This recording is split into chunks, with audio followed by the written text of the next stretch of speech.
Jenderal Bintang 1 disebut dalam sidang Harvey Mois korupsi timah 300 triliun. Nama Brigjen Mukti Juharsa menjadi sorotan. Sebab, namanya muncul dalam sidang korupsi timah yang menjerat suami aktris Sandra Dewi, Harvey Mois. Nama Brigjen Mukti Juharsa disebut oleh ex-GM produksi PT Timah Wilayah Bangka Belitung, Babel, Ahmad Syahmadi saat dihadirkan sebagai saksi oleh Jaksa Penuntut Umum, JPU, pada Kejaksaan Agung, Kejagung, RI.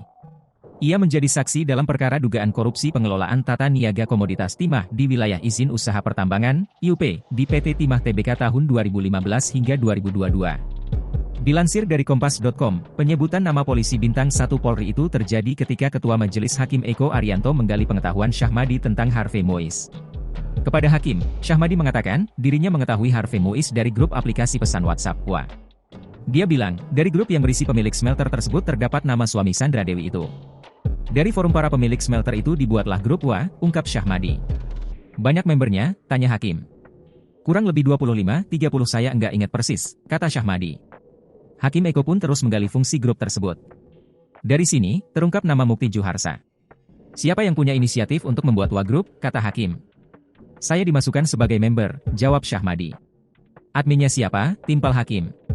Seingat saya adminnya Pak Direskrim Sus Pak Kombes Mukti, kata Syahmadi. Hakim terus menggali sosok Mukti yang dimaksud oleh Syahmudi. Terlebih, dia bilang Mukti Juharsa menjabat sebagai Direktur Reserse Kriminal Khusus, Direskrim Sus. Mukti siapa, cecar Hakim. Juharsa, jawab Syahmadi. Dari Polri, tanya Hakim lagi.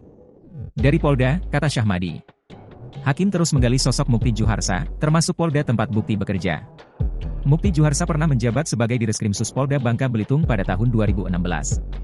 Namanya Polda apa Pak? Tanya Hakim.